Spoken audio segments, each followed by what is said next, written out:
Hola, ¿qué tal? Bienvenidos a nuestro canal Inminente Final Apocalipsis Explicado y continuamos con nuestro ciclo sobre Apocalipsis versículo por versículo. Hacemos un análisis pormenorizado, una exégesis en formato audiovisual a nuestros seguidores de nuestro canal, donde nos ocupamos específicamente de ese tema, las profecías. Tenemos algunos videos sobre algunas otras cuestiones, pero es un canal enteramente consagrado a las profecías, al futurismo bíblico y en particular seguimos el Apocalipsis de Juan, la revelación que Dios le dio para mostrar a sus servidores primeramente las cosas que deben suceder pronto. Pero en la era de las comunicaciones creo que es algo absolutamente inexcusable que el mundo entero, incluyendo a los no creyentes, no tengan un conocimiento acabado de las cosas que tienen que suceder pronto. Estamos recorriendo en estos momentos, estamos en pleno nudo narrativo de lo que sucede a lo largo de los 7 años de lo que se llama la Gran Tribulación.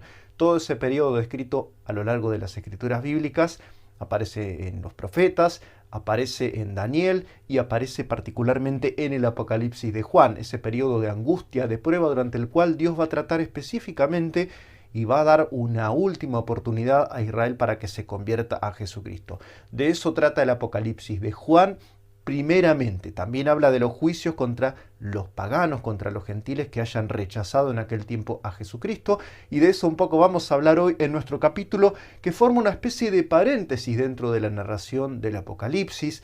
Es uno también de los marcos narrativos que aparecen en la revelación, donde se anticipan o se nos da el contexto en el cual accede el apóstol Juan, el profeta también al mismo tiempo en este caso. ¿Cómo accede él a estas revelaciones de las cuales nos hace participar? En este caso es la visión del ángel con el librito. Venimos de los sellos, capítulos 6 especialmente, las trompetas que se extienden todavía aún en el capítulo 11, ahora quedan como en suspenso, vamos a ver cómo prosigue la narración. Pero todas estas narraciones de cosas que va a hacer Dios específicamente, quizá salvo el caballo blanco, todo va a ocurrir en los últimos 3 años y medio de la historia de la humanidad. Pero estamos viendo en este caso un momento donde se va a poner en suspenso el tiempo, el avance de los eventos proféticos y se va a dar un poco de contextualización. ¿Qué va a estar haciendo por estos momentos la humanidad? Y también se va a abrir un gran paréntesis relativo a de qué manera Dios va a lograr, a través de qué medios va a conseguir el Señor que se conviertan los hebreos a Jesucristo. Así que todo eso se contiene, es como un paréntesis, como un texto macro, digamos, como un metatexto en cierta forma, este librito que se le va a dar el apóstol, ya lo vamos a ver en particular. En el capítulo 1 vimos que aparece Jesucristo transfigurado en su función de sumo sacerdote y se habla de el autor de toda la revelación que aparece en el libro del Apocalipsis justamente. También en los capítulos 4 y 5 aparece otro texto macro, otro paréntesis, digamos así, donde no avanza la narración profética en sí misma, pero sí se nos cuenta bajo qué condiciones nosotros pudimos acceder a esta revelación que constituye justamente el contenido del Apocalipsis, las narraciones del Apocalipsis. Entonces, cómo hubo necesidad de alguien que fuera digno de pagar el precio y ese fue Jesucristo dando su vida por nosotros en la cruz del Calvario. El león de Judá y al mismo tiempo el cordero inmolado. Él hizo posible para nosotros acceder a esta privilegiada revelación sobre el futuro que Dios tiene preparado para absolutamente todas las personas de esta tierra.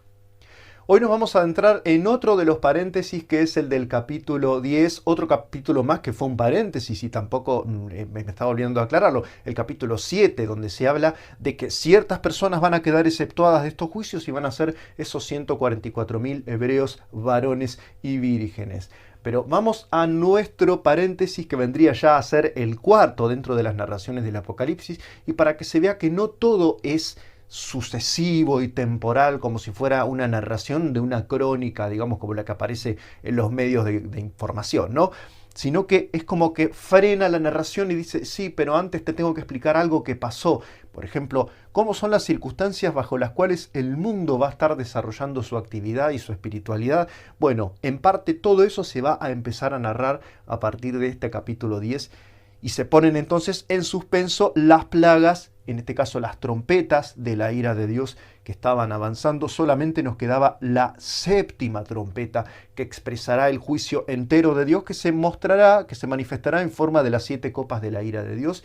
Pero eso ya más adelante, ya vamos a llegar al capítulo 16, donde se habla de las 7 copas de la ira de Dios. El capítulo 10 dice en nuestra versión que venimos siguiendo, la versión NBI. Después vi otro ángel poderoso que bajaba del cielo envuelto en una nube. Este es un ángel poderoso, se ha discutido mucho cuál es la identidad posible de este ángel. Algunos piensan, especulan que puede tratarse del ángel Gabriel. No se aclara.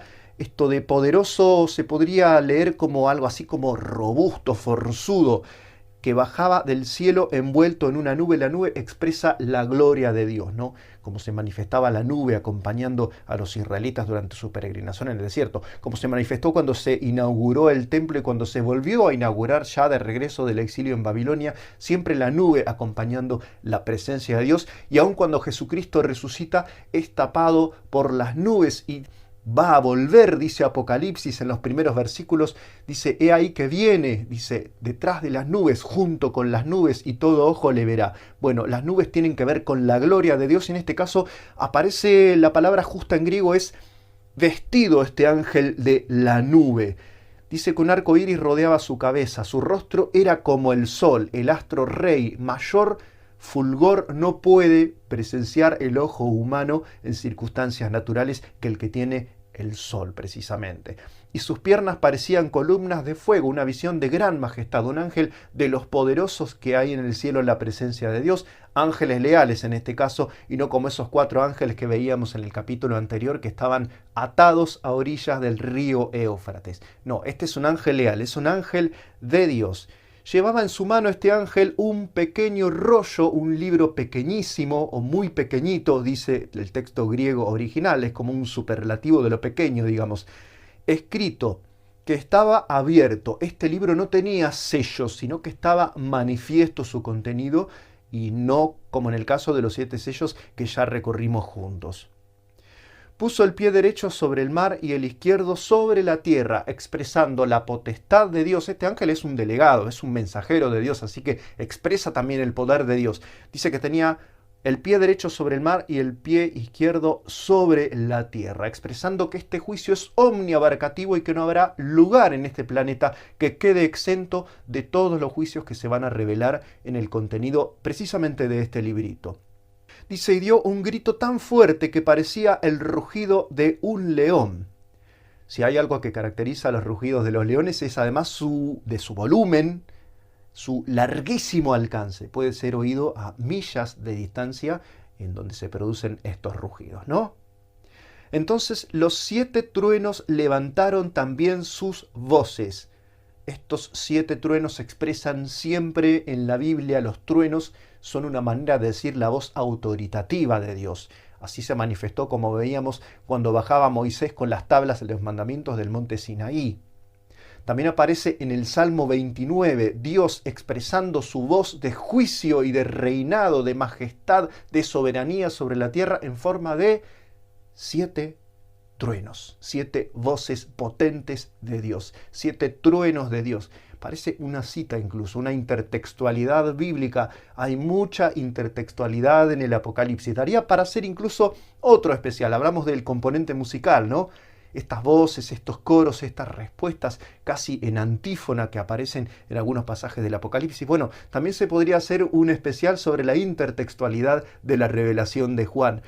La Biblia está muy anudada, está muy atada, como que es revelación e inspiración del mismo Dios.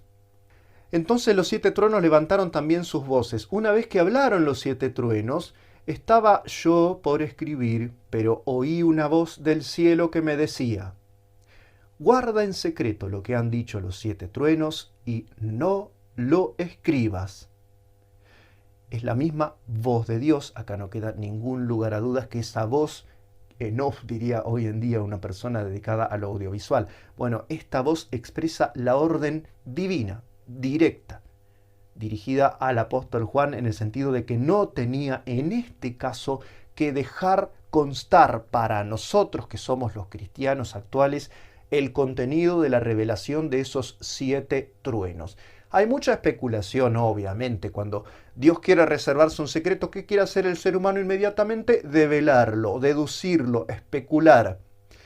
La verdad es que no sabemos absolutamente nada sobre el contenido de los truenos. A lo sumo podemos llegar a observar o a deducir que se trataba de contenido de juicios de parte de Dios o de la afirmación terminante de su soberanía, ¿no? Como en el Salmo 29 que mencionábamos recién.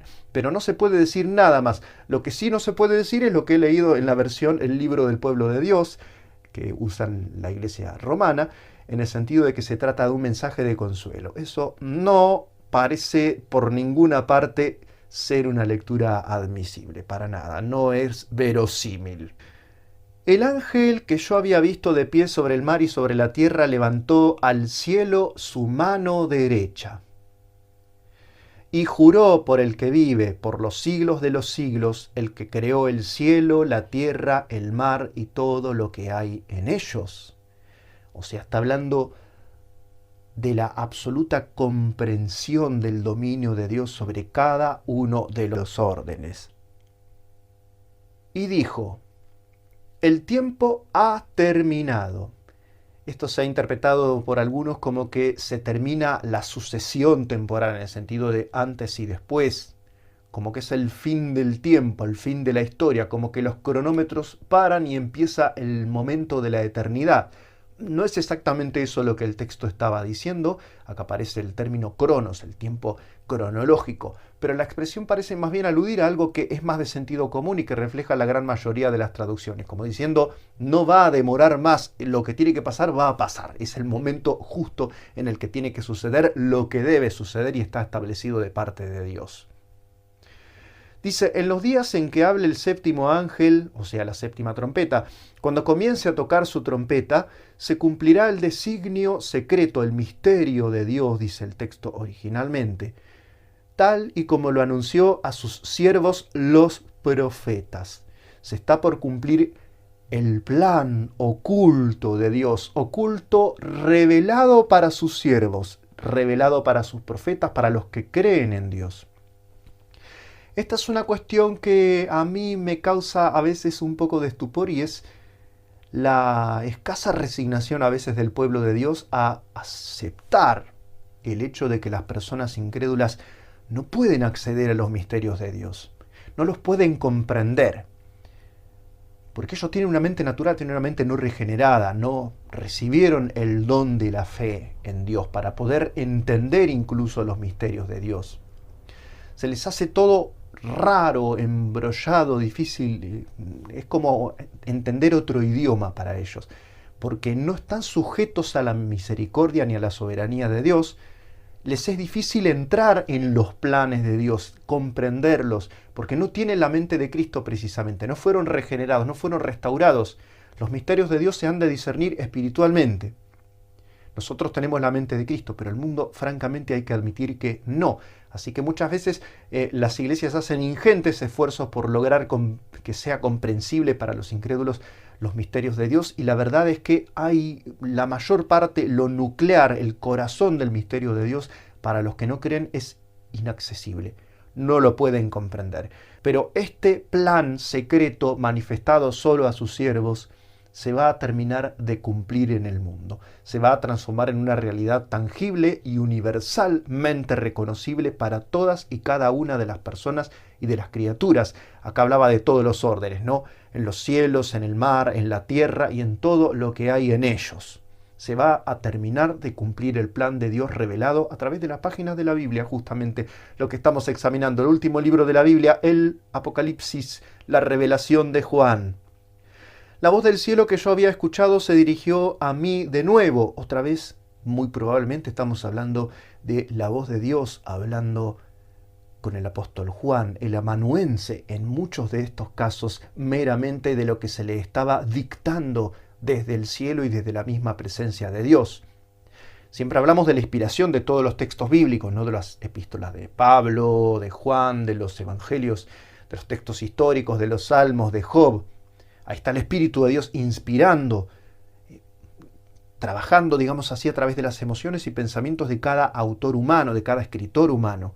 Pero acá estamos hablando de un apóstol Juan que obra como un amanuense, como un copista, que se sienta y recibe un dictado desde el cielo y él se limita a anotar. En este caso sí tiene que anotar, en este caso sí debe revelarnos a nosotros lo que viene a continuación. Acércate al ángel, le dijo esta voz a Juan, que está de pie sobre el mar y sobre la tierra, y toma el rollo que tiene abierto en la mano. El rollo lo tiene en la mano izquierda probablemente. Si levantó su mano derecha para jurar, es muy probable que el rollo lo tuviera sobre su mano izquierda. Me acerqué al ángel y le pedí que me diera el rollo. Él me dijo, tómalo y cómetelo. Te amargará las entrañas, pero en la boca te sabrá dulce como la miel. Estamos obviamente ante una imagen simbólica, estamos ante una acción simbólica. Hoy en día sabemos lo que es un tragalibros, digamos así, y sabemos lo que es asimilar el contenido de un texto. Esto se habla mucho en los ámbitos de la docencia, ¿no? Comer, asimilar, masticar, terminar de digerir un concepto, una idea, por ejemplo, o una consigna en el caso de los que trabajan en la docencia. Bueno, él tenía que asimilar una serie de hechos que se le iban a empezar a revelar a partir de ahora, justamente en este paréntesis como si fuera histórico, donde no solo se va a revelar el contenido de la séptima trompeta, sino que se van a contar, bueno, algunas cosas que continúa diciendo el texto. Dice, te amargará las entrañas, pero en la boca te sabrá dulce como la miel.